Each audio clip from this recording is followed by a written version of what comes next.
Hello guys, welcome to my channel. और जैसा कि मैंने आपको अपनी पिछली वीडियो में बताया था कि मैं इंग्लिश में 35 प्लस कैसे स्कोर कर पा रहा हूँ, उसकी एक स्ट्रैटेजी वीडियो बना के लाऊंगा और मैं क्या-क्या चीज़ें फॉलो कर रहा हूँ।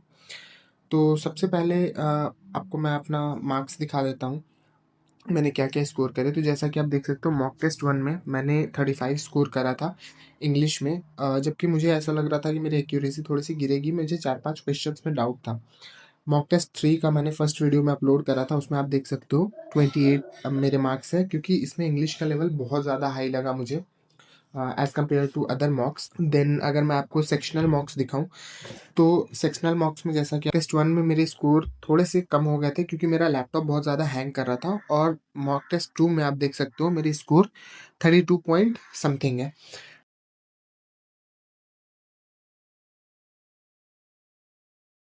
तो ऐसा नहीं है कि ये सिर्फ़ टेक्स्ट बुक की बात है, बट मैं आपको अभी अपने गाइडली के मार्क्स भी दिखा देता हूँ, ठीक है? गाइडली पे मैंने मॉक टेस्ट 1 दिया था।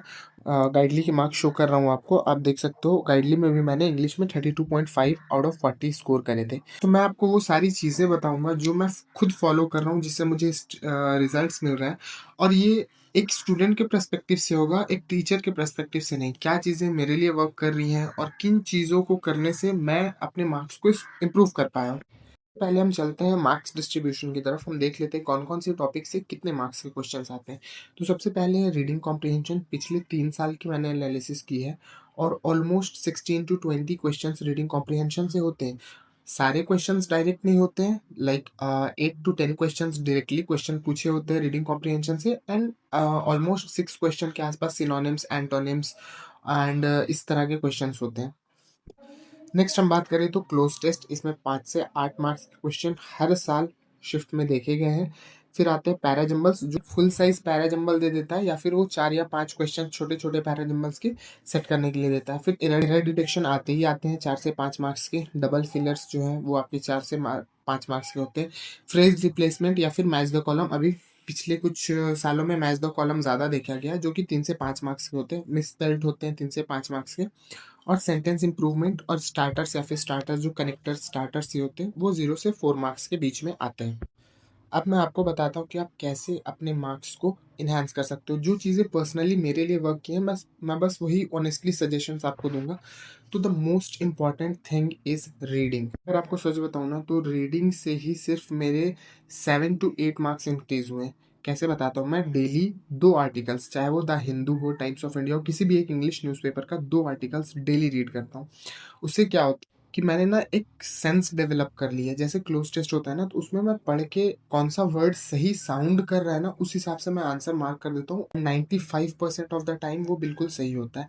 तो वो एक सेंस सी डेवलप हो जाती है। आप पढ़ते जाते हो ना, तो आपको पता होता है कि अगर ये सेंटेंस दिया है तो इसके अगला वर्ड कौन-सा सही साउंड कर रहा है। मेबी बहुत वियर्ड, बिज़ार लग रहा हो सुनने में, but this thing actually works.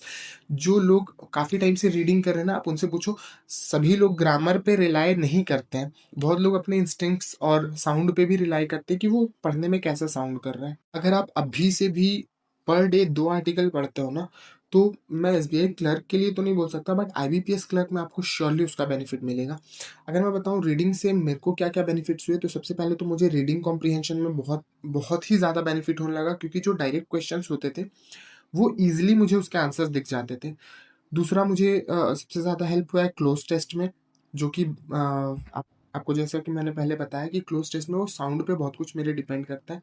तीसरा वर्ड फिलर्स पे, चौथा मैच द कॉलम्स पे, वर्ड स्वैप्स पे। तो इन 4-5 टॉपिक्स जो है, थोड़े बहुत वोकैब्युलरी भी, अगर जैसे आप पढ़ रहे हो और आपको कोई वर्ड वहाँ पे मिला, आप उसको मार्क करके उसका मीनिंग देख लो, एंड वो 200-300 वर्ड्स हैं जो बहुत ज़्यादा रिपीट होते हैं, वो एग्ज़ामिनर भी काफ़ी ज़्यादा रिपीट करता है, जो न्यूज़पेपर में रिपीट होते हैं। थोड़े बहुत आपको वोकैब्युलरी से भी वहाँ पे हेल्प मिल जाएगा।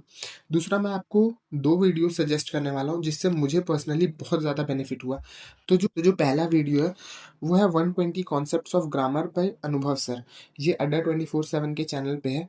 9 घंटे की वीडियो है, बट ट्रस्ट मी, इस वीडियो को कंप्लीट करने के बाद इन्होंने प्रैक्टिस के भी कुछ अपने टेलीग्राम पे शेयर करे थे क्वेश्चंस। ट्रस्ट मी, मेरे एरर डिटेक्शन के क्वेश्चंस गलत होना बंद हो गए।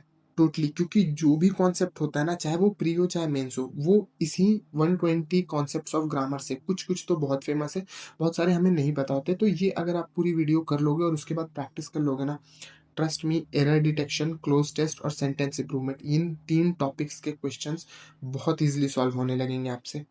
अभी तक जैसा कि हमने बताया, रीडिंग अगर आप करते हो तो रीडिंग से आपका reading comprehension, cloze test, word filler, match the column, ठीक है, ये सारे कंप्लीट हो जाएंगे। एंड अगर आप 120 कॉन्सेप्ट्स ऑफ ग्रामर भी कर लेते हो तो इससे एरर डिटेक्शन, क्लोज टेस्ट और सेंटेंस इंप्रूवमेंट्स, वर्ड स्वैप, ये सारे क्वेश्चंस आपके कवर हो जाएंगे। एक बड़ा टॉपिक जो है एसबीआई क्लर्क मेंस या आईबीपीएस क्लर्क मेंस का, वो है पैराजम्बल्स का, जिसमें से 5 से 7 क्वेश्चंस हमेशा आते हैं। या तो वो 2 फिक्स करके दे देता है या फिर 5 अलग-अलग छोटे-छोटे क्वेश्चन को सॉल्व करने के लिए देता है। जैसे वो पूछता है कि क्या इसका पैटर्न होगा, लाइक बीएसीडी, एबीसीडी, या फिर वो 7 अलग बड़े-बड़े सेंटेंसेस दे देगा जिसको आपको कवर करना होता है। ये मुझसे भी बहुत बहुत प्रॉब्लम होती थी मुझे इन पैराजम्बल्स को बनाने में। मैंने 2 वीडियोज़ का हेल्प लिया। एक निमिषा मैम का है 75 पैरा जंबल्स, जो कि मोस्ट इंपॉर्टेंट 75 पैरा जंबल्स। मैं सारे वीडियोस का लिंक आपको दे दूंगा ताकि आप सीमलेसली यहाँ से कनेक्ट कर पाओ। वो 6 घंटे की वीडियो है। और एक अनुभव सर का ही एक वीडियो है, जंबल्ड एंड पैरा जंबल्ड, ये भी अड्डा 24/7 के यूट्यूब चैनल पे अवेलेबल है। 2 घंटे का वीडियो। सबसे पहले आप अनुभव सर के क्लासेस करो, 2 घंटे के उस वीडियो को कंप्लीट करो। 2 घंटे कंप्लीट करने के बाद ना आपको कुछ भी नहीं करना है। उसके बाद आप सीधे चले जाओ निमिषा मैम के 75 पैराजम्बल्स वाली वीडियो पे। वहाँ पे बहुत सारे पैराजम्बल्स हैं, आपकी बहुत अच्छी प्रैक्टिस होगी। अगर वो आपने वो 75 पैराजम्बल्स कंप्लीट कर लिए ना, trust me, it it will not be difficult for you to score full marks in para jumble in clerk mains. ये मेरा वीडियो था। मैंने बहुत ज़्यादा घुमा फिरा के बातें नहीं की। मैंने बेसिक बेसिक 3-4 पॉइंट्स आपको बताए जो आप कर सकते हो एक्चुअली, जिसमें आपको आईबीपीएस क्लर्क तक रिजल्ट मिल जाए। अगर आप पूरे साल की बात करोगे तो फिर उसकी स्ट्रैटेजी कुछ अलग होगी। लेकिन अभी हमें टारगेट करना है SBI clerk and IBPS clerk. तो उसके लिए ये 3 टॉपिक्स है। आप सबसे पहले तो रीडिंग करना शुरू कर दो, पर डे 2 आर्टिकल। उसके बाद फिर आप जा करके 120 कॉन्सेप्ट्स ऑफ ग्रामर बाय अनुभव सर कंप्लीट कर लो, 9 घंटे की वीडियो है। उसके बाद पैराजम्बल्स के लिए आप जो 2 वीडियो मैंने अनुभव सर की और निमिषा मैम की बताई, दोनों का लिंक डिस्क्रिप्शन में है। आप इन दोनों को कंप्लीट कर लो आप, एंड उसके बाद आप आराम से 25+20 कर पाओगे। ये मेरी पर्सनल स्ट्रैटेजी है जो मैं पिछले 2 महीने से फॉलो कर रहा हूँ, जिसकी वजह से मैं इतना अच्छा स्कोर कर पाता हूँ। जीए की भी स्ट्रैटेजी लाऊंगा, कैसे मैं 20+ जीए में स्कोर कर पाता हूँ। तो उसके लिए आप प्लीज़ इस वीडियो को लाइक कर दो एंड चैनल को सब्सक्राइब करके रखो ताकि आप वो वीडियो मिस ना करो। Thank you very much. Bye bye.